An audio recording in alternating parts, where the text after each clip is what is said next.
वीर Abdul Hamid academy में आपका पुनः हार्दिक स्वागत एवं अभिनंदन है। मैं दीपू प्रसाद प्रजापति आपके सामने कक्षा 9 इतिहास अध्याय 1 फ्रांसीसी क्रांति में पार्ट 4 को लेकर के उपस्थित हुए हैं। आज हम पढ़ेंगे आतंक का राज, लेकिन आतंक के राज से पहले हम पढ़ चुके हैं जीने का संघर्ष। जीने के संघर्ष के बाद हम आतंक राज पढ़ेंगे। इस राज्य में आतंक का राज क्यों है, इसके अंदर आतंक जैसे माहौल क्यों पनपा है। तो आइए सीधे पॉइंट पर चलते हैं। आतंक का राज 1793 की बात है। 1793 से लेकर के 1794 तक को आतंक का राज कहा जाता है। उस राज्य में होता क्या है कि उस राज्य के मालिक रोबेस्पियर जी हैं। रोबेस्पियर जी उस राज्य के मालिक तो हैं, लेकिन वहां पे उन्होंने एक ऐसा कानून बनाया जो लोग उस कानून को नहीं मानेंगे तो उसको सीधे जेल भेज दी जाती थी। रोबेस्पियर ने नियंत्रण एवं दंड की सख्त नीति अपनाई थी।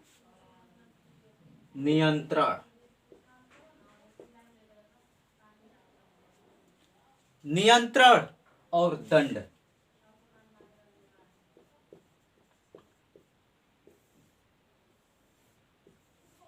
इनका मतलब यह है कि उस नियम को अगर हम फॉलो करेंगे, अगर उस नियम पर चलेंगे तब तो सही है, अगर उस नियम पर नहीं चलेंगे तो हम दंड का हकदार जरूर होंगे। और रोबेस्पियर उनको देते भी थे। उनके हिसाब किताब में अगर कोई भूल चूक से गलती भी हो जाती थी तो वह जिससे गलती हो गई है उसको छोड़ते नहीं थे। अर्थात हम कह सकते हैं उनके जो शत्रु भी थे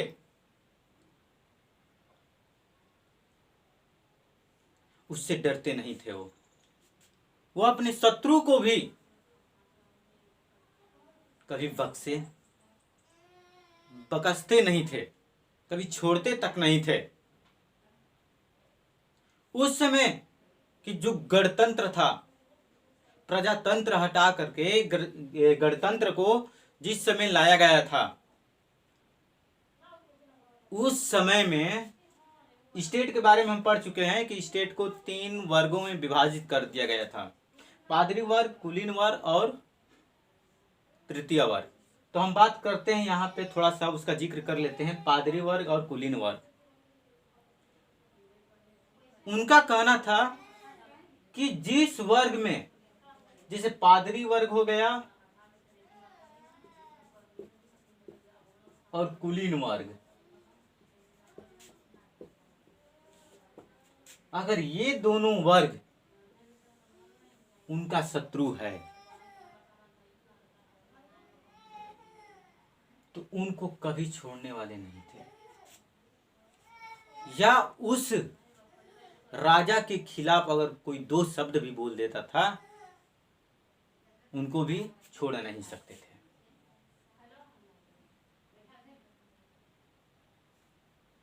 बात करते हैं गणतंत्र में, एक वर्ग पादरी वर्ग था और दूसरा कुलीन वर्ग था।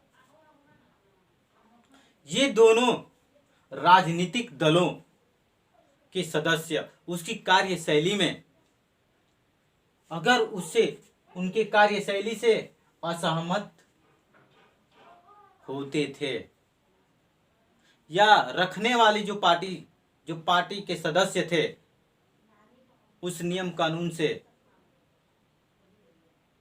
असहमत थे, तो उनको जबरदस्ती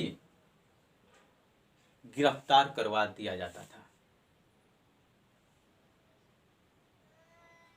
गिरफ्तार करके उसको जेल में भेज दिया जाता था, जेल में डाल दिया जाता था।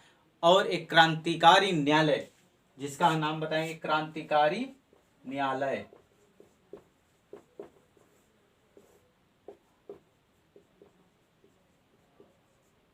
ये क्रांतिकारी न्यायालय है। उनसे मुकदमा करवा करके, यानी कि उन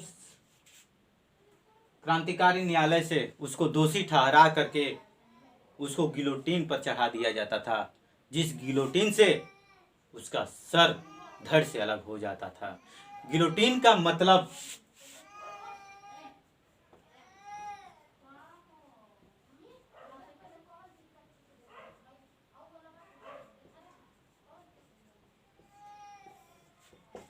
गिलोटीन का मतलब ये होता था कि दो खंभा है,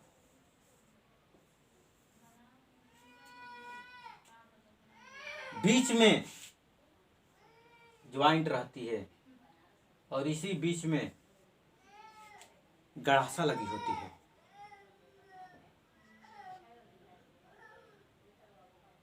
और उस गड़ासे से अपराधी के सिर को धड़ से अलग कर दिया जाता था। जो गिलोटीन का नाम है, डॉक्टर गिलोटीन के नाम पर ही पड़ा। ये जो मशीन है, ये मशीन ही नहीं बल्कि यह एक मनुष्य का नाम भी, एक व्यक्ति का नाम है। जो डॉक्टर गिलोटीन था उसी का नाम दे दिया गया गिलोटीन। उसी गिलोटीन से उस दोषी लोगों को मार दिया जाता था। जो रोबेस्पियर की जो सरकार थी, उनका इतना मजबूत कानून था कि उस जमाने के लोग, उस राष्ट्र के लोग, उस राज्य के लोग उनसे बहुत भयभीत हो गए। उन्होंने क्या किया कि मजदूरी एवं कीमतों को अधिकतम सीमा तय कर दी। कहने का मतलब यह है कि अपने नियम के हिसाब से, यानी कानून बना करके सरकार ने जो कानून बनाई थी, मजदूरी एवं कीमतों को अधिकतम सीमा तय कर दी थी। गोश्त एवं पाव रोटी की भी सीमा तय कर दी थी। राशनिंग कर दी गई थी। किसानों को अपना अनाज शहरों में ले जाने से मना कर दिया गया था।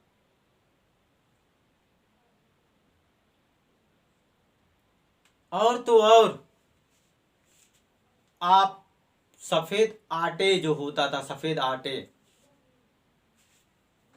को इस्तेमाल करने पर भी रोक लगा दी थी।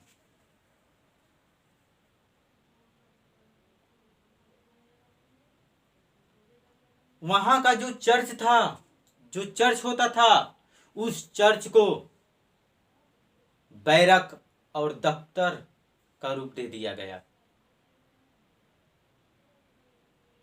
रोबेस्पियर ने अपने नियम को इतनी सख्ती से लागू किया कि उसके समर्थक जो थे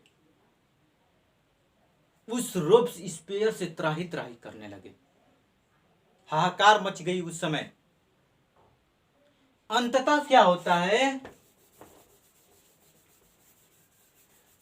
हम बात करते हैं लास्ट में क्या होता है, अंत में क्या होता है कि जुलाई का महीना था 1794 में।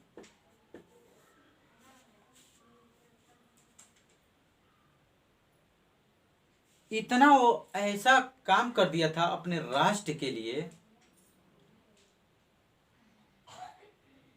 कि लोग उससे बहुत दुखी हुए। यहां तक कि भी उस न्यायालय से भी उनको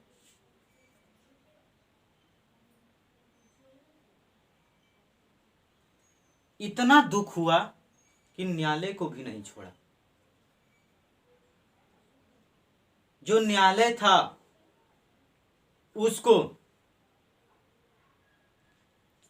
जुलाई 1794 में क्या होता है कि उस न्यायालय ने उस रोबेस्पियर को गिरफ्तार करके जेल भेज देता है। उसके जस्ट सुबह ही उसको गिलोटिन पर चढ़ा दिया जाता है। और गिलोटिन पर जैसे ही चढ़ाया जाता है, ये जो दो खम्मा लगा है, एक ये खम्मा और एक ये खम्मा, बीच में फरसा लगा हुआ है, जिसको हम गड़ासा एक तरफ से कह सकते हैं, वहीं सुला दिया जाता है और मशीन को चला दिया जाता है। जिस रोबेस्पियर के गर्दन पर जैसे ही गड़ासा पड़ता है, उसका सिर धड़ से अलग हो जाता है। अगर आप इस चैनल पर पहली बार आए हैं तो इस चैनल को सब्सक्राइब कीजिए। अगर वीडियो अच्छा लगे तो लाइक कीजिए। अगले बारे में हम बताएंगे कि इस आतंक की राज में या जो हेडिंग हम बताए हैं उससे कैसे प्रश्न आता है। 1 नंबर का कैसे होगा, यानी कहने का मतलब कि बहुविकल्पीय कैसा होगा, अतिलघुत्तरीय कैसे होगा, लघु कैसे होगा और दीर्घ कैसे क्वेश्चन आता है, और कितने कितने शब्दों में उसको लिखना होता है। धन्यवाद।